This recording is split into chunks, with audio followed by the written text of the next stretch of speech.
Ticci Toby's eyes snapped open, heart pounding as he found himself lying on a cold, hard floor. He sat up quickly, looking around in confusion. The room was dimly lit, the only source of light coming from a single flickering bulb hanging from the ceiling. The walls were stained and peeling, and there was a musty smell in the air. Toby felt a surge of panic as he realized he had no idea where he was or how he got there. The last thing he remembered was falling asleep in his own bed. He stood up, wincing as a wave of dizziness washed over him. He shook his head, trying to clear the fog that seemed to have settled over his mind. As he looked around the room, he noticed a door at the far end. He made his way towards it, cautiously opening it and stepping into a hallway. The hallway was dark and narrow, the walls lined with more peeling paint and stained wallpaper. As he made his way down the hall, he could hear the sound of muffled voices coming from one of the rooms. Toby paused, listening intently. He couldn't make out what they were saying, but he could tell that there were at least two people talking. He continued down the hall, coming to a stop in front of the door where the voices were coming from. He took a deep breath, gathering his courage before pushing the door open. Inside the room, two people sat at a table, their faces covered by masks. They looked up in surprise as Toby entered the room. One of them, a tall man with a deep voice, spoke up. You're awake. Good. We have been waiting for you." Toby frowned, feeling a surge of anger. "Who are you, and what the hell am I doing here?" The man chuckled, a sound that sent shivers down Toby's spine. "All in good time, my friend. All in good time. First, we have a task for you." Toby's eyes narrowed. "I'm not doing anything until you tell me what's going on." The other person, a woman with a high-pitched voice, spoke up. "You don't really have a choice in the matter. You see, we have chosen you for a very special task, and you are going to complete it whether you like it or not."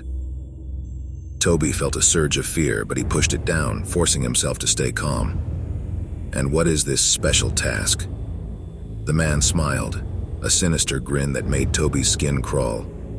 "You, my friend, are going to help us eliminate a group of individuals who are part of a secret organization, responsible for a series of murders and dark rituals." Toby was taken aback. He had killed before, but it was always in self-defense or to protect others. He had never set out with the intention of killing someone. He shook his head, backing away from the table. "I can't do that." The woman stood up, moving towards him with a speed that took him by surprise. She grabbed him by the collar of his shirt, pulling him close. "You don't have a choice, Toby. You are going to do this for us, or you will suffer the consequences." Toby felt a chill run down his spine as he looked into the woman's eyes. They were cold and emotionless, and he knew that she meant every word she said. He nodded slowly, swallowing hard. "Okay, I'll do it." The woman released him, stepping back with a satisfied smile. "Good. We knew you would see reason." As Toby left the room, he couldn't help but feel a sense of foreboding. He had no idea what he was getting himself into, but he knew that it wouldn't be good. The masked man and woman handed Toby a small, crumpled piece of paper with a list of names on it. These were the individuals he was supposed to eliminate. They didn't give him any more information about them, just their names and the locations where he could find them. Toby's heart raced as he stepped out of the decrepit building and into the night. The air was cold and sharp, biting at his face as he pulled his hoodie tighter around him. He glanced down at the list in his hand, the names a blur in the dim light of the street lamp. He felt a surge of anger as he thought about the masked pair. They had given him no choice but to accept this task. He clenched his fists, feeling the anger build inside him. He knew he couldn't afford to be caught, but he couldn't just kill innocent people. He decided he would try to find out more about the individuals on the list and see if there was any way he could avoid killing them. He pulled out his phone and started to search for the first name on the list. As he dug deeper into the lives of the people he was supposed to kill, he found a common thread. All of them were involved in some way with a secret organization known as the Order of the Black Veil. Toby remembered hearing rumors about the organization in the dark corners of the internet. It was said that they were involved in all sorts of nefarious activities, from human trafficking to ritualistic murders. This discovery gave Toby a glimmer of hope. Maybe these people weren't so innocent after all. Maybe they deserved what was coming to them. With a newfound sense of determination, Toby set out to complete his task. The first person on his list was a man named Daniel Thompson, who lived in a nearby town. Toby hopped on a bus and made his way there. When he arrived at Daniel's house, he found it dark and seemingly empty. He picked the lock and slipped inside. He crept through the house, his heart pounding in his chest.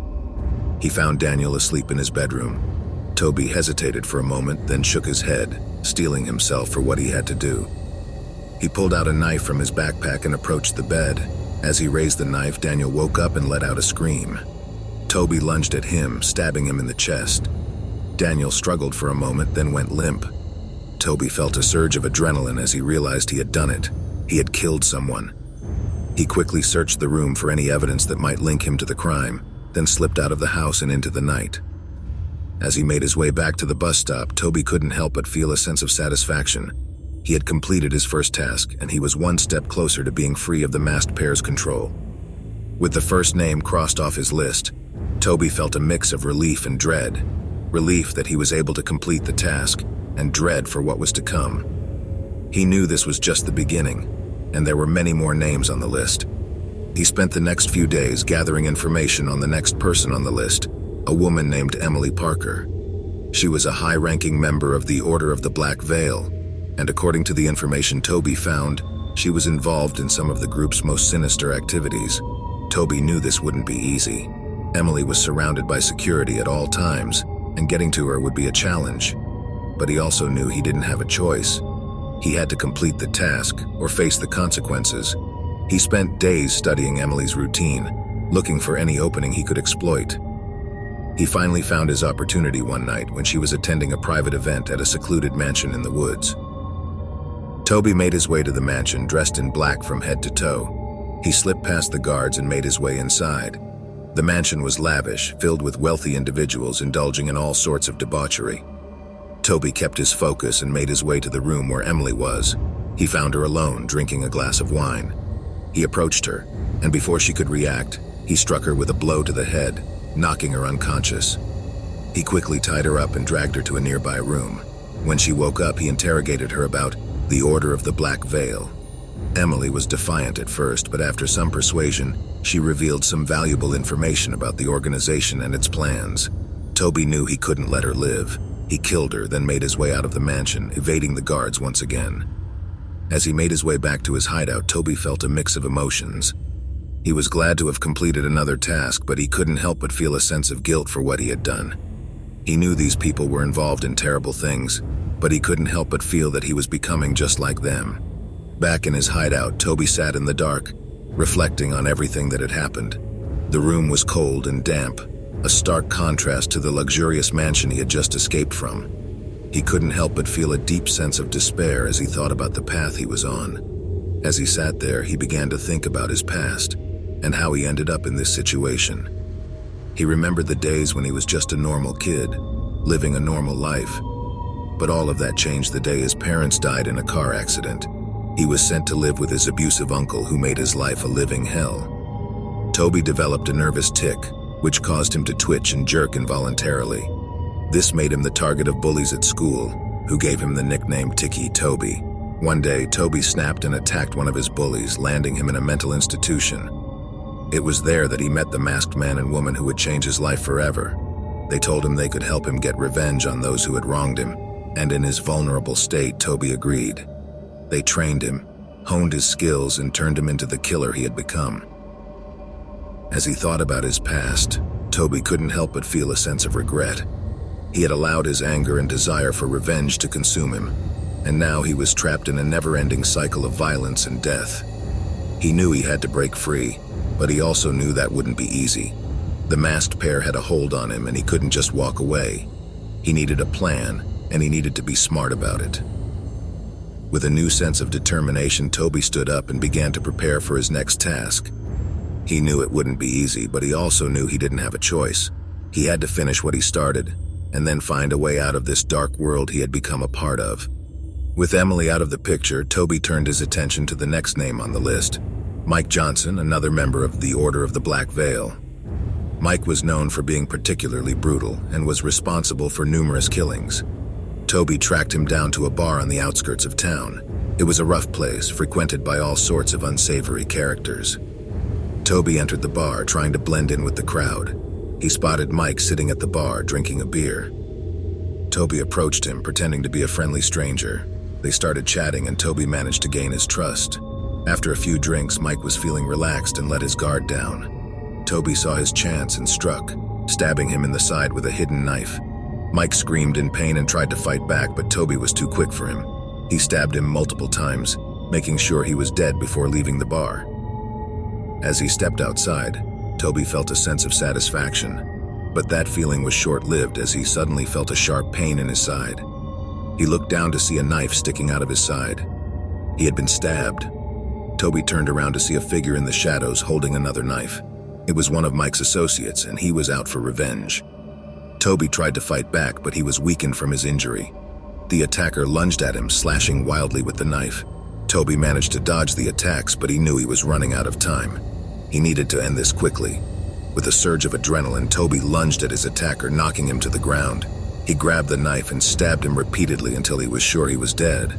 Exhausted and bleeding, Toby stumbled back to his hideout. He knew he was in bad shape and needed to tend to his wounds.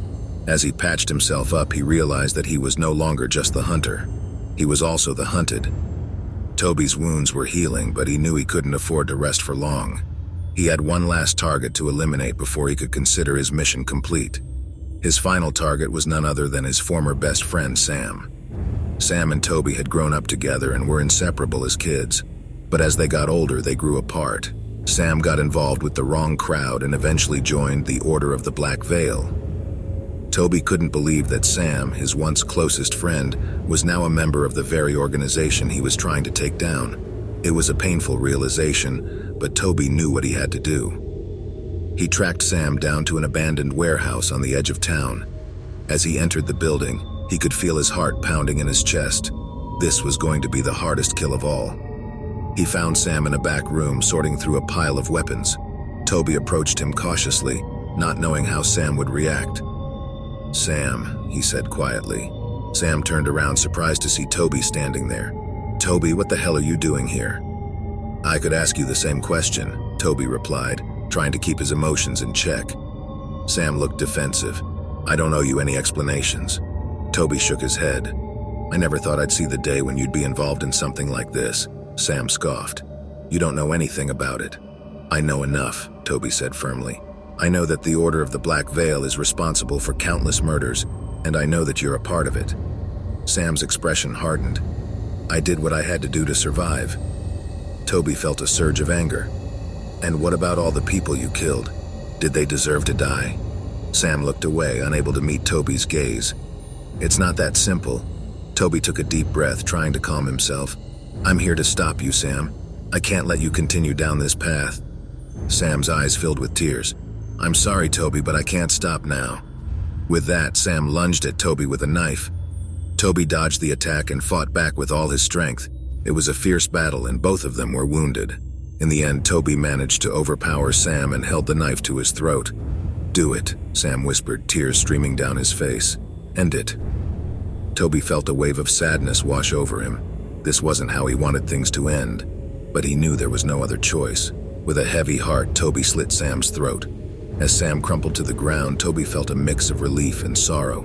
It was over. With Sam's death, Toby had eliminated all of the key members of the Order of the Black Veil. He felt a sense of accomplishment, but also a deep sense of loss. He had lost his best friend and had to question everything he thought he knew. Toby decided to search the warehouse for any information that could shed light on the organization and its plans. He found a hidden room with a computer and documents scattered everywhere. As he sifted through the papers, he came across a file that caught his attention. It was labeled Project Ascendancy. Curious, Toby opened the file and started reading.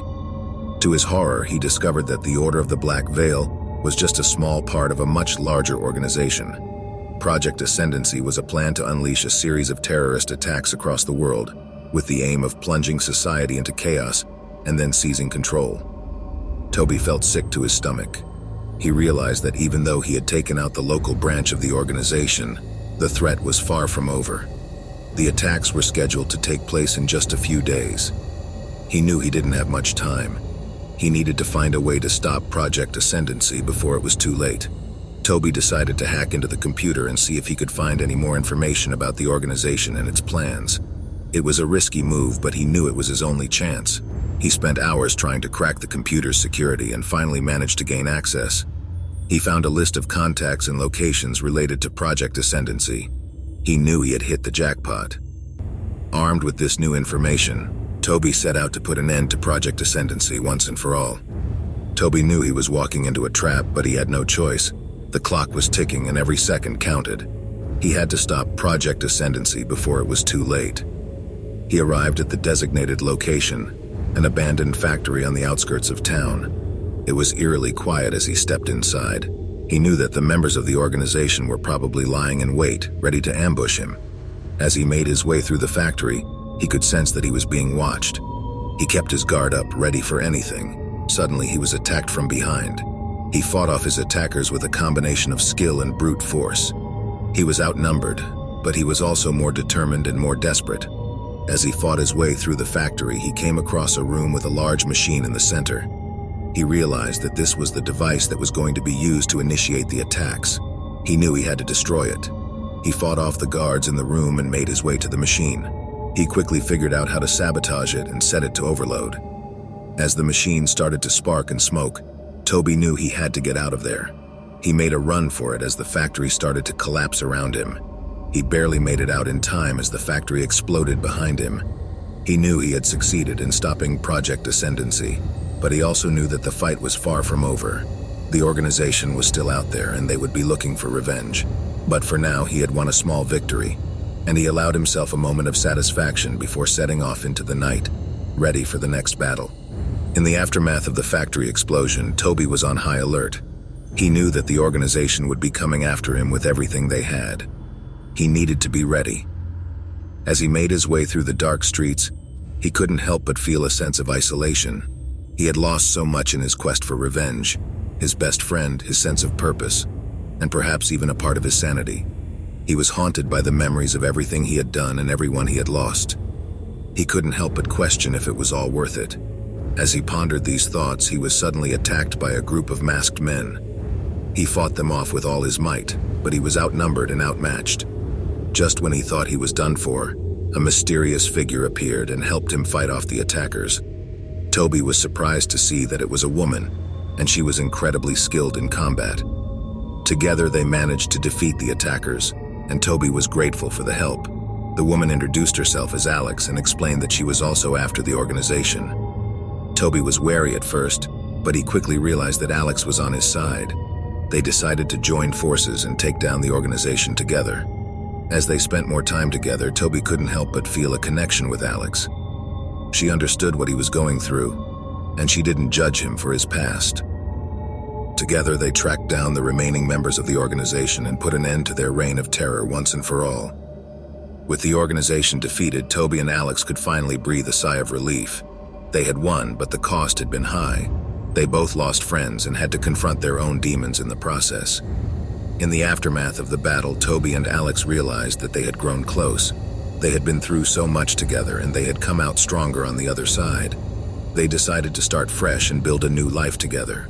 They knew it wouldn't be easy, and there would always be challenges along the way, but they were ready to face them together. As they stood hand in hand looking out at the horizon, they knew that this was just the beginning of their journey. There was still much to be done, and many wrongs to be righted. But for the first time in a long time, they both felt hopeful about the future. Be sure to like this video.